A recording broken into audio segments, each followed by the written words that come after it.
नाज़रीन गिरामी अस्सलामु अलैकुम वरहमतुल्लाहि वबरकातुहू। सीधी बात के ताज़ा तरीन प्राइम टाइम में आप लोगों का इस्तकबाल है। नाज़रीन मैं अंसार अजीज़ नदवी इस वक्त के यूनिंग प्राइम टाइम में आप लोगों के सामने बहुत सारी अहम तरीन ख़बरों पर तबसरा करने जा रहा हूँ, तफसीलात रखने जा रहा हूँ, वीडियोज़ दिखा रहा हूँ।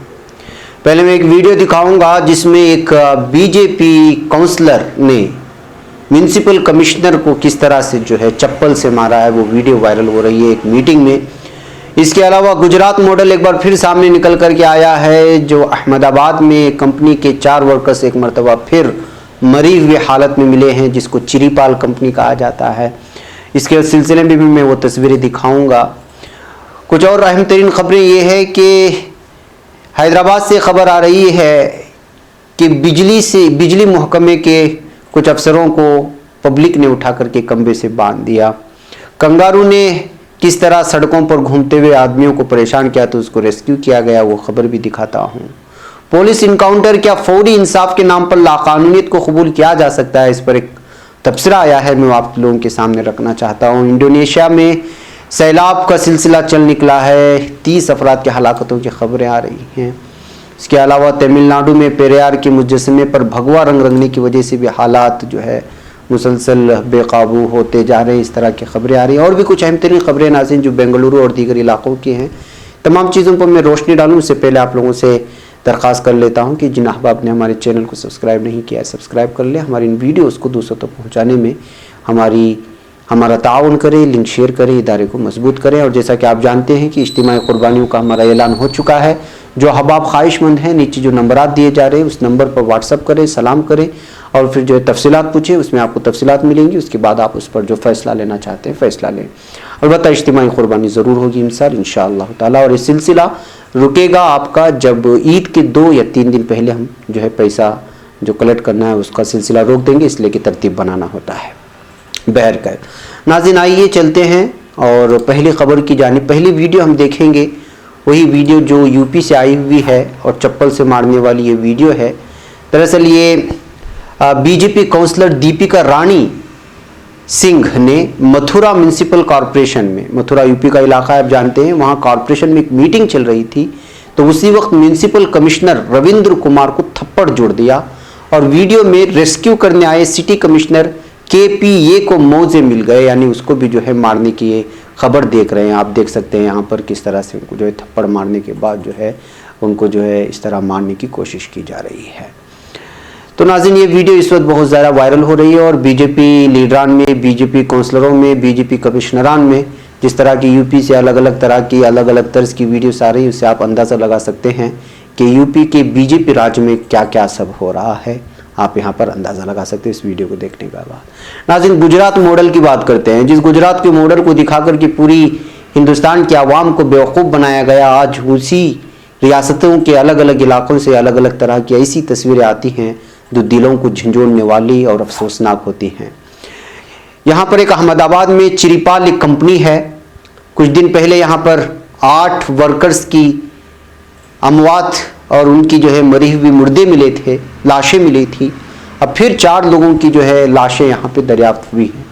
आप लोगों को मालूम होना चाहिए कि चिरीपाल ये वही कंपनी है जो बीजेपी को इलेक्शन के मौके पर बहुत ज़्यादा जो है डोनेशन देती है और इन्वायरमेंट से जो है और जो कानून है अलग अलग कंपनी को लेकर के कि किस तरह वो कानून का पालन करते हुए लोगों की जानों के साथ नहीं खेल सकते, उस कानून की धज्जियां उड़ाते हुए यहाँ वर्करों की जो है इस तरह यहाँ पर मिल रही है लाशें। उससे आप अंदाज़ा लगा सकते हैं कि जो गुजरात का मॉडल क्या है और जो कंपनियां बीजेपी को डोनेशन देती हैं उसके खिलाफ कोई आवाज़ उठाने को तैयार नहीं होता। और इस तरह आम आवाम जो है कि लाशें लगातार मिल रही हैं जो मजदूर तबके से होते हैं, जिस पर जो है जितना भी अफसोस किया जाए कम है, उस पर आवाज़ उठानी चाहिए।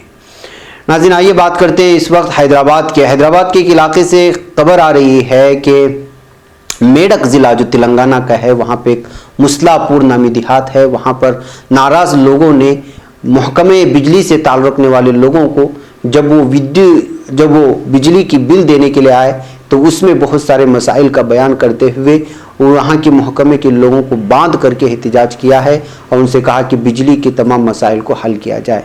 नाज़रीन, आजकल आप लोगों को मालूम भी होना चाहिए कि लगातार बिजली के दामों में भी इजाफा लग रहा है और अलग अलग अंदाज से महकमे बिजली की जानिब से आम आवाम को लूटने का यह सिलसिला जारी है। कहीं पर कम आ रहा है, कहीं पर ज़्यादा पेश करने की कोशिश की जा रही है। इससे पहले भी कर्नाटक से भी इस तरह की शिकायतें आ रही थी और बाज़ इलाकों में पूरे 24 घंटे में कई घंटे जो है बिजली गायब रहती है। इसके बावजूद जो है बिल उसी तरह आती है जिस तरह आनी चाहिए।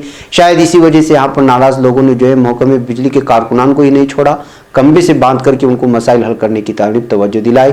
तो इसलिए कि बार बार शिकायत करने से दफ्तरान से जो है कोई उनका ख़ास रद्द-ए-अमल सामने नहीं आ रहा था, मसाइल को हल नहीं किया जा रहा था।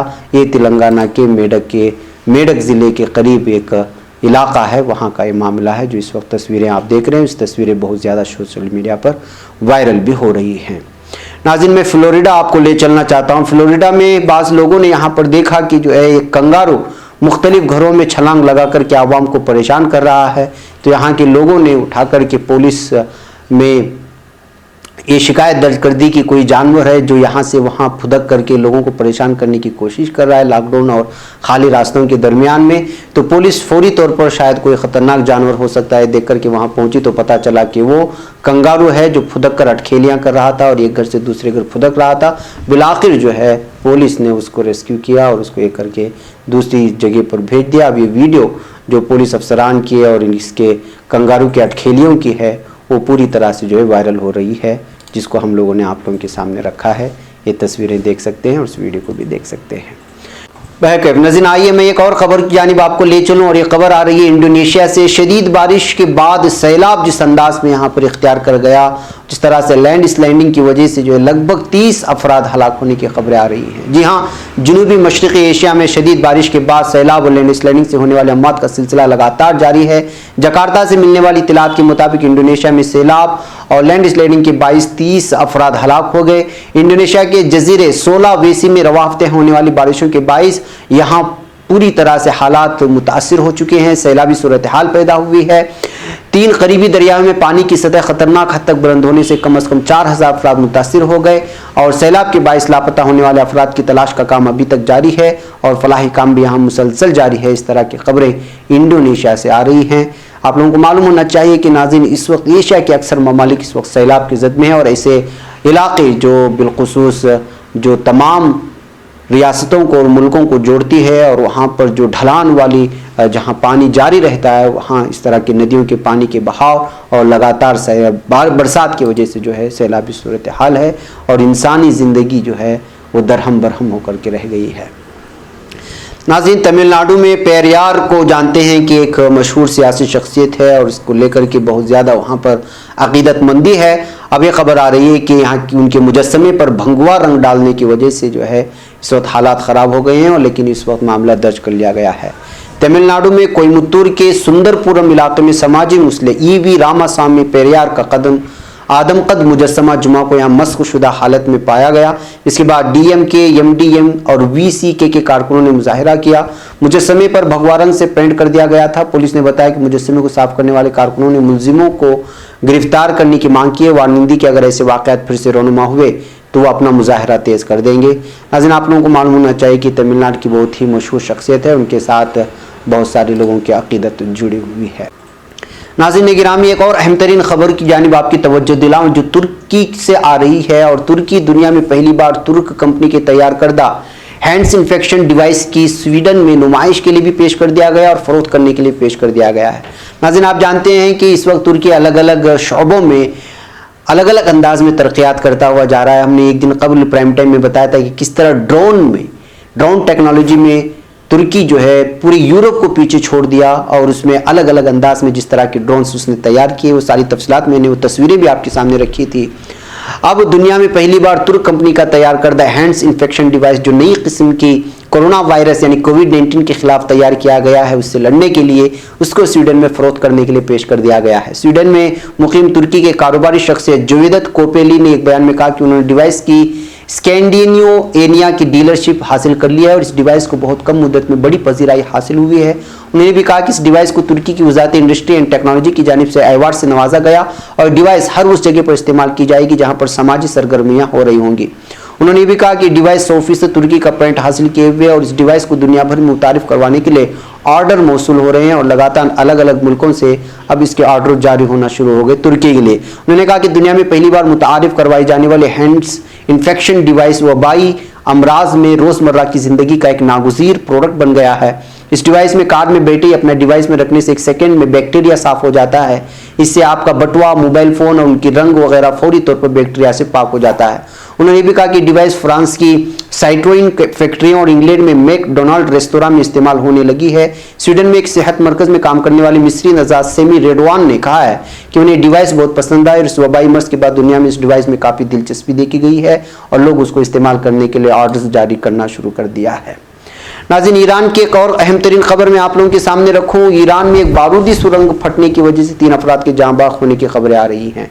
ईरानी शहर अलाम में ईरान इराक जंग के दौर से ताल्लुक रखने वाली बारूदी सुरंग धमाके से फट गई, जिससे जवार में मौजूद 3 अफराद लुक़्मे अजल जबकि एक जख्मी हो गया है। ये सुरंग उस वक्त अलाम सुरंग के बारे में आपको मालूम होना चाहिए कि ईरान इराक में जब जंग बहुत तेजी से जारी थी और बहुत जोरों से जारी थी, उस वक्त इस सुरंग का जो है बार बार नाम आया था। सुर्खियां अगर बटोरने वाले आप लोगों को याद है तो याद होना चाहिए। ईरान और इराक के दरमियान 22 सितंबर 1980 को छिड़ने वाली जंग दोनों फरीकीन की जानिब से कबूल करदा अक़वाम मुत्तहिदा की सलामती कौंसिल की 598 नंबर की करारदाद के साथ 20 अगस्त सन 1988 को नुक्ता पजीर हुई थी। जंग के अय्याम में सरहदी इलाकों में नस्ब बारूदी मवाद ताहाल दोनों ममालिक की शहरियों की अमवात या फिर जख्मी होने का मूजिब बनता रहता है और ये ताज़ा खबर है जो दोनों ममालिक की जानिब से सुरंगें खोदने के बाद उसके अंदर जो मवाद रखा गया था धमाका खैज, वो कभी कभी फट जाता है, जिसकी वजह से जो लोगों की अमवात होती हैं।